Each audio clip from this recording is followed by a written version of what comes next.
আরে খালেক যে কবে বাড়ি ফিরে এসছো? এই খানিক আগে ফিরেছি। তুমি ভালো আছো? হ্যাঁ আছি। রফিক কাজী, জি বলুন।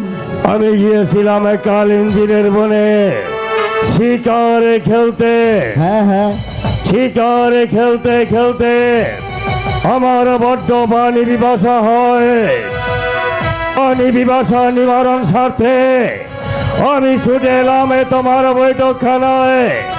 আমাকে একটু পানি দিয়ে আমার পানি পিপাসা নিবারণ করে দাও। ভাই খালেক, দাদা যাও তো এক গ্লাস পানি নিয়ে এসো। যাচ্ছি দাদা। যাও যাও। রফিক, জি বলুন। আমি লোক মুখে শুনতে পেলাম তোমার পিতা এ দুনিয়া থেকে চিরদিনের জন্য বিদায় নিয়ে চলে গেছে। আপনি ঠিকই শুনেছেন, পিতা আমাদের রেখে ওই পরপারে চলে গেছে। তার আত্মার মাগ ফেরাতের জন্য তুমি কিছু করেছো? অবশ্যই করেছি। আলহামদুলিল্লাহ।